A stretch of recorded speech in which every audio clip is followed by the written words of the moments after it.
everyone, welcome to our PTR and this is Shubha. So this video is for all the ones who are preparing for HPCL CBT for in their journey to become HPCL officers, that is executives in HPCL. And here through this video, I'm going to help you streamline your preparation by telling you certain important topics that are short for you, and yes, you can get a short success and become an officer in HPCL. So we'll crack the code of your CBT preparation, particularly for the verbal part. So stay tuned till the last of the video because I'm going to do a complete paper analysis based on multiple years PYQs, right?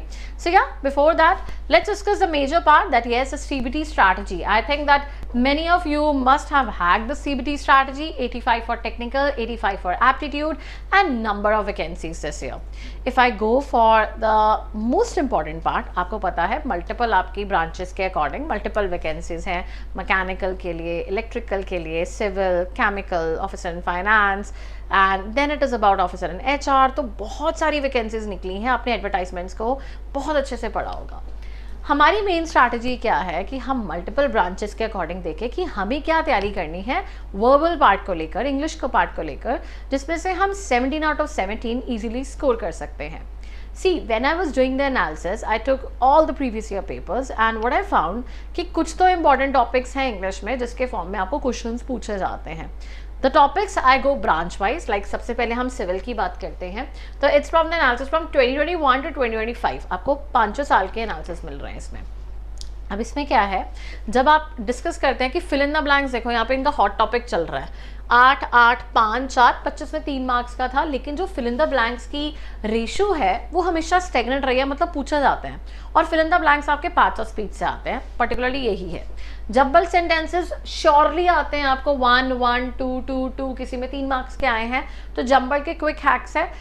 Difference ये है, अगर आप पूछेंगे कि ma'am ये तो आपने हमें जूनियर एग्जीक्यूटिव में भी बताया था, yes I told you in that also, लेकिन जूनियर एग्जीक्यूटिव में ऑब्वियसली जो लेवल था डिफ़िकल्टी का थोड़ा कम था. इजी पेपर लेवल ये भी होता है, मॉडरेट तक जाता है, वो आप थोड़ा ज़्यादा इजी कह सकते हैं बिकॉज उसमें ज़्यादा प्रैक्टिकलिटी मीन्स बहुत डिफ़िकल्टी वाले नहीं आते, कंसेप्ट बेस्ड कम होते हैं. Then is one word substitution. अगर आप वोकैबुलरी को फोकस करते हैं, this is one word substitution.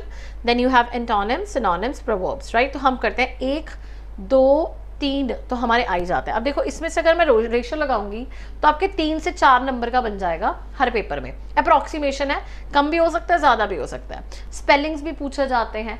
अब वोकैबुलरी पे अगर मैं सारा फोकस लगा दूंगी, that is going to be a wrong strategy of mind because vocabulary को मुझे साइड बाय साइड रन करना पड़ेगा. सारी वोकैबुलरी एक दिन में हो नहीं सकती है, सारा पेपर वोकैबुलरी से है नहीं, तो मतलब मुझे पहले स्ट्रीमलाइन यही करना है कि तो जो टॉपिक्स पक्के हैं, जंबल्ड पक्का आने वाला है, आरसी पक्का आने वाला है. लेकिन अगर आप देखेंगे 2021-22 में नहीं आता था, अब इसकी रिसेंटली ग्रोथ, मतलब number of questions and RCs increase हो रहे हैं. देन इज आपके, अगर मैं ये बात करती हूँ आपके क्लोज टेस्ट, इसमें सिविल में एक बार भी नहीं पूछा गया. क्लोज टेस्ट क्या होता है, just fill in the blanks in a combination. जब आपको एक पैरा फॉर्म में पूछे जाते हैं कंसेप्ट अंडरस्टैंडिंग के लिए, अब सिविल में नहीं पूछे गए हैं. लेकिन मोर और लेस अगर आप कंपेयर करोगे, अगर मैं 2025 का कंपैरिजन करती हूँ तो सबसे ज़्यादा वेटेज सिर्फ आरसी की रही है.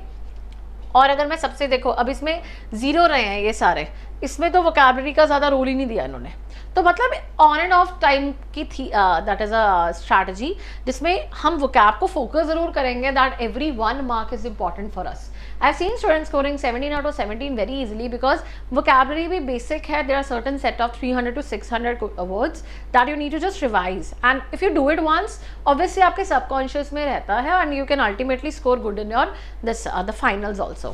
ये है आपके civil engineering के, you can take a snapshot of it so for your clear understanding. अगर electrical की बात करते हैं, oh my god, I can see 9 in one end, that is fill in the blanks. अब fill in the blanks में देखो सबसे ज़्यादा stagnation fill in the blanks है, भाई हमने आना ही आना है. वो आते हैं आर्टिकल बेस पे, जंबल आपके उसमें टेंसेस के बेस पे कम आए हैं वैसे, बट इसमें ज़्यादा आए हैं, जूनियर इंजीनियर में और भी कम थे. देन इट इज़ अबाउट आपके प्रेपोजिशंस, भाई फ्रेजल वर्ब्स के बेसिस पे आते हैं, और कॉन्टेक्स्ट के बेसिस पे तो बहुत ज़्यादा है ऑफिसर लेवल पे. जूनियर एग्जीक्यूटिव में आई वुड से ऑफिसर के लेवल के कंपैरिजन में जो फिल इन द ब्लैंक्स से जो मीनिंग और कॉन्टेक्स्ट बेस्ड है ना, मतलब अगर हम बोलते हैं understanding of the statement based, वो फिल इन द ब्लैंक्स आप ऑफिसर्स में ज़्यादा देखेंगे, जूनियर एग्जीक्यूटिव में कम देखेंगे. Then is about one word substitution, इसकी इक्वल सी रेशियो रही है 2 to 1, 0, मतलब मिक्स आ रहा है. ईडियम एंड फ्रेजेस भी भाई 1-2 नंबर का साथ मेंटेन रहता है. आरसीज भाई पहले 2 नहीं आ रहे थे, उसके बाद 4, 5, 4, तो बड़ा होल्ड है आरसीज का, जम्बल्ड का, ये तो रह रहा है, और फिल इन द ब्लैंक्स का। उसके बाद स्पेलिंग्स बीच में बिल्कुल ही बंद है, इसमें 2 नंबर के स्पेलिंग्स नहीं तो आ रहे हैं। एंटोनिम्स इसमें आया, देखो इस पेपर में एंटोनिम और सिनोनिम आया, लेकिन प्रोवर्ब भी नहीं आया, एरर स्पॉटिंग भी नहीं आया, क्लोज टेस्ट भी नहीं आया। अब एरर स्पॉटिंग भी ऑन एंड ऑफ चीज है, तो why I focus on error spotting. देखो अगर आप एरर स्पॉटिंग कर लेते हो ना तो आपका fill in the blanks automatically हो जाता है, बिकॉज उसमें भी सेम आपको लंबा सेंटेंस है, उसमें आपको डिफॉल्ट फाइंड करना है, फिल इन द ब्लैंक्स में फिल इन करना है। तो ये दोनों की हैंड इन हैंड प्रैक्टिस करो। कई बार होता है कि आपको ये दोबारा से टॉपिक्स शुरू हो जाएंगे। मैकेनिकल इंजीनियरिंग में भी देखो, अब मैकेनिकल इंजीनियरिंग में भी मुझे सबसे ज़्यादा फिल इन द ब्लैंक्स दिखे 9 वाले, राइट, ये आए हैं 2021 में, लेकिन फिर भी 2025 तक भी 4 तो रहे ही हैं। जंबल 2 रहे हैं, 1 वर्ड की भी रेशियो ऑन एंड ऑफ है, मतलब लेकिन पूछे गए हैं एक्सेप्ट 2022। आरसीज मेंटेन्ड है, स्पेलिंग्स ये 1 हो गया उसमें, बाकी में 2 थे आई थिंक, है ना। Antonyms, then it is your synonyms, proverbs, error, और ये मतलब ये तो भाई प्रोवर्ब्स हम छोड़ भी रहे तो हमें ज़्यादा नहीं आ रहा है, 1-2 मार्क्स के आ रहे हैं। और सिनोनिम एंटोनिम का भी यही सीन है। सिनोनिम एंटोनिम में ये है आपको कि देखो 2 को नंबर के आ रहे हैं, अगर आप total synonym antonym, idiom and phrases, 1 word substitution ये कर लो, और स्पेलिंग्स अगर आप इसको एक कैटेगरी ले रहे हो तो ये 5 नंबर की मिनिमम आपकी या मैक्स कैटेगरी जाएगी। तो मतलब हमारे पास 10-12 नंबर तो हमारे सिर्फ बेसिक ग्रामर के हैं, जब्बल आ गया, आरसी आ गया, ये सारी चीज़ें आ गई।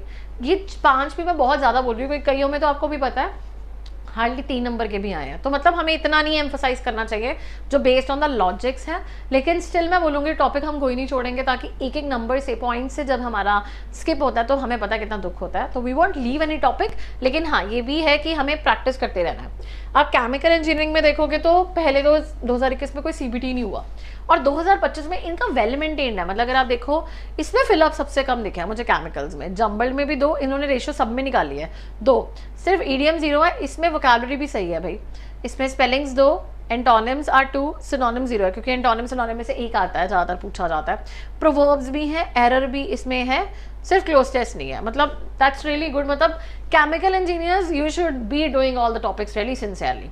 And then is instrumentation, I would say instrumentation 2025 में no CBT, and based on analysis of the previous years इसमें क्लोज टेस्ट पूछा गया था। मतलब instrumentation wise it is very different. तो हमें अगर हम एनालिसिस भी करते हैं तो देखो इसमें हमें सबसे ज़्यादा scoring fill in the blanks दिखता ही दिखता है, 8-9 पहले थे, 2-4 अब रह गए हैं।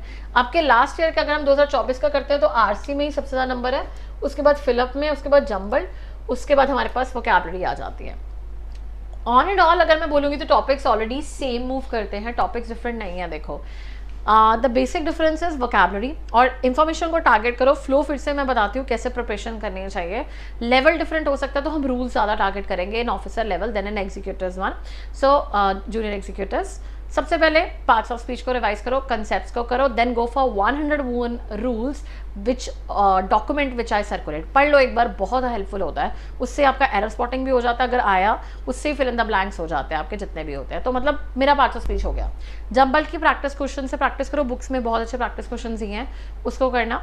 देन इट इज़ अबाउट आपका आरसीज, कंसिस्टेंसी चाहिए, रोज का 1-1 आरसी, 2-2 आरसी, टाइम निकाल लो कि मुझे करना ही करना है। प्रैक्टिस पे है ये, इसका सिर्फ टाइम मैनेजमेंट और प्रैक्टिस में आ जाता है। अब बहुत लंबे लंबे कंसेप्ट में चलाते हो, इतना डिफिकल्ट नहीं आता, ठीक लेवल का है आरसी, इट्स नॉट टफ, मैं आपको कराऊंगी भी क्लास में। And then it is about आपकी vocabulary, side by side parallel चलो, इसके सिवाय कुछ भी नहीं है, it's very easy.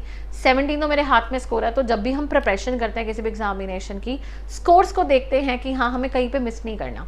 That's what we are to do right now also.